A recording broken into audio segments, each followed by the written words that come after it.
नमस्कार, मैं हूं अंजलि और आप देख रहे हैं CNN न्यूज। तो चलिए शुरुआत करते हैं आज की प्रमुख खबर से। भारतीय सेवा में कार्यरत समस्त कर्मचारी, अधिकारी व जनप्रतिनिधियों तथा समस्त देशवासियों को डायरेक्टर माननीय श्री अजय कुमार पांडे जी व BNN और CNN न्यूज चैनल व परिवार की ओर से हार्दिक शुभकामनाएं। रक्षाबंधन का त्योहार सावन के महीने में पूर्णिमा को मनाया जाता है। रक्षाबंधन दो शब्दों को मिलाकर बनता है रक्षा और बंधन। इसका मतलब है एक ऐसा बंधन जो रक्षा करता है। रक्षाबंधन भाई बहन का प्रतीक माना जाता है। रक्षाबंधन भाई बहन के पवित्र रिश्ते को जताता है और घर में खुशियां लेकर आता है। इसके अलावा ये त्योहार भाइयों को याद दिलाता है कि उन्हें अपनी बहनों की रक्षा करनी चाहिए। रक्षाबंधन क्यों मनाते हैं? रक्षाबंधन का त्योहार भाई को अपनी बहन के प्रति उसका कर्तव्य याद दिलाता है। इस त्योहार को केवल सगे भाई बहन ही नहीं बल्कि कोई भी पुरुष महिला मना सकते हैं। इस दिन सभी बहनें अपने भाइयों की कलाई पर राखी बांधती हैं और उसकी खुशी और स्वास्थ्य के लिए मन्नत मांगती है। भाई भी राखी बांधने के बदले अपनी बहन को गिफ्ट देता है और उसकी रक्षा करने की प्रतिज्ञा करता है। रक्षाबंधन का इतिहास। रक्षाबंधन का त्योहार भारतीय घरों में खुशियों के साथ मनाया जाता है। इस त्योहार को गरीब से लेकर अमीर तक सभी मनाते हैं। जैसे सभी त्योहारों का इतिहास होता है, ऐसे ही रक्षाबंधन का भी अपना इतिहास है। आइए हम आपको रक्षाबंधन के इतिहास के बारे में बताते हैं। रक्षाबंधन का त्योहार सबसे पहले सन 300 BC में मनाया गया था। उस समय अलेक्जेंडर भारत को जीतने के लिए अपनी सारी सेना लेकर यहाँ आया था और यहाँ सम्राट पुरु का काफी नाम था। अलेक्जेंडर ने कभी किसी से मात नहीं खाई, लेकिन सम्राट पुरु की सेना के साथ लड़ने में उन्हें परेशानी हो रही थी।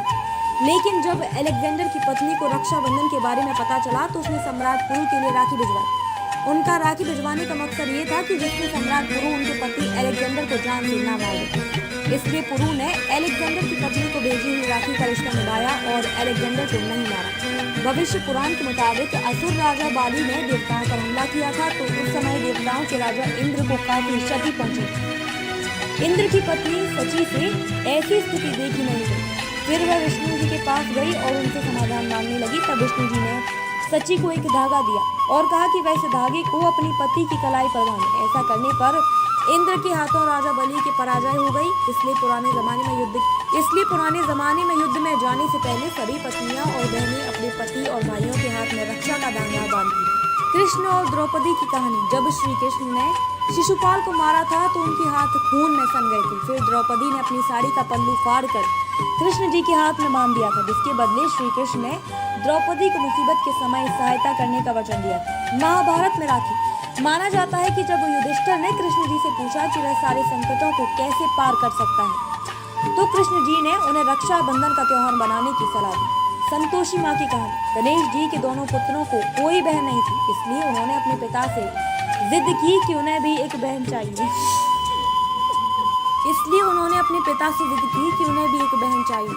इसलिए तब नारद जी के हस्तक्षेप करने पर बाध्य होकर भगवान गणेश को अपनी शक्ति का प्रयोग कर संतोषी माता को उत्पन्न करना पड़ा। दोनों भाइयों ने रक्षाबंधन के मौके पर भी अपनी बहन को पाया। लक्ष्मी राजा बलि की कथा भगवान विष्णु के वामन अवतार से जुड़ी है। भगवान विष्णु ने वामन अवतार लेकर असुरों के राजा बलि से 3 पग भूमि का दान मांगा। दानवीर बलि इसके लिए सहज राजी हो गया। वामन ने पहले ही पग में धरती नाप ली तो बलि समझ गया कि ये वामन स्वयं भगवान विष्णु ही है।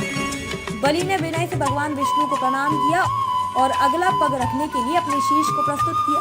विष्णु भगवान बलि पर प्रसन्न हुए और वरदान मांगने को कहा। असुर राजा बलि ने वरदान में उनसे अपने द्वार पर ही खड़े रहने का वर मांग लिया। इस प्रकार भगवान विष्णु अपने ही वरदान में फंस गए। तब माता लक्ष्मी ने नारद मुनि की सलाह पर असुर राज बलि को राखी बांधी और उपहार के रूप में भगवान विष्णु को मांग ली। रक्षाबंधन भारतीय धर्म संस्कृति के अनुसार रक्षाबंधन त्योहार श्रावण माह की पूर्णिमा को मनाया जाता है। ये त्योहार इस दिन बहन अपने भाई के मस्तक पर टीका लगाकर रक्षा का बंधन बांधती है, जिसे राखी कहते हैं। एक हिंदू व जैन त्योहार है जो प्रतिवर्ष श्रावण मास की पूर्णिमा के दिन मनाया जाता है। श्रावण मनाए जाने के कारण इसे श्रावणी या सरुणु भी कहते हैं। रक्षाबंधन में राखी या रक्षा सूत्र का सबसे अधिक महत्व है। राखी कच्चे सूत जैसे सस्ती वस्तु से लेकर रंगीन कलावी रेशमी धागे तथा सोने या चांदी जैसी महंगी वस्तु तक की हो सकती है।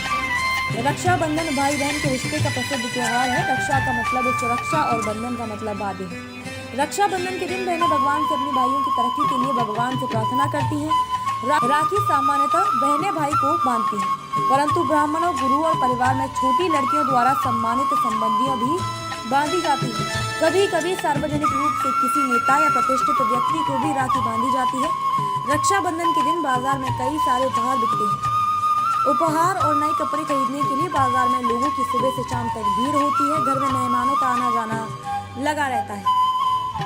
रक्षाबंधन के दिन भाई अपनी बहन को राखी के बदले कुछ उपहार देते हैं। रक्षाबंधन एक ऐसा त्योहार है जो भाई बहन के प्यार को और मजबूत करता है।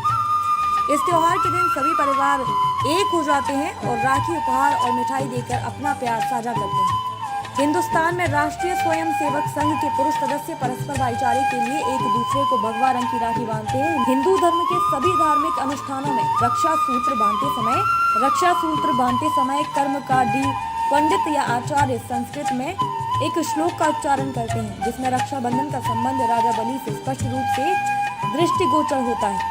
प्राचीन समय में ब्राह्मणों व गुरुओं द्वारा अपने शिष्य और यजमान को राखी बांधी जाती है, पर अब राखी का स्वरूप पहले की अपेक्षा परिवर्तित हो गया है। रक्षाबंधन मनाने की परंपरागत विधि। इस पर्व पर बहनें सुबह स्नान करके सुबह पूजा की थाल सजाती हैं। पूजा की थाल में कुमकुम, राखी, रोली, अक्षत, दीपक तथा मिठाई रखी जाती है। तत्पश्चात घर के पूर्व दिशा में भाई को बैठाकर उसकी आरती उतारी जाती है। सिर पर अक्षत डाला जाता है, माथे पर कुमकुम का तिलक किया जाता है, फिर कलाई पर राखी बांधी जाती है, अंत में मीठा खिलाया जाता है। भाई के छोटे होने पर बहनें भाई को उपहार देती हैं, अपितु भाई बहनों को उपहार देते हैं। हमारे पूर्वजों द्वारा बनाए गए पर्वों, त्योहारों व उपवास के विधि विधान हमारी सभ्यता, संस्कृति के रक्षक हैं। इन सबसे हमारी पहचान है, अतः हमें इसे बदलने का प्रयास नहीं करना चाहिए। BNN, CNN news group and company ने हमेशा से ही भारतीय संस्कृति की रक्षा के लिए तत्पर रहा है। एक बार पुनः रक्षाबंधन के पावन पर्व पर भारतीय सेवा में कार्यरत समस्त कर्मचारी, अधिकारी व जनप्रतिनिधियों तथा समस्त देशवासियों को BNN और CNN न्यूज चैनल व परिवार की ओर से हार्दिक शुभकामनाएं। खबरों में अब तक ये बस इतना ही। मिलते हैं फिर ऐसी ही किसी बड़ी खबर के साथ। तब तक के लिए नमस्कार और देखते रहिए CNN न्यूज।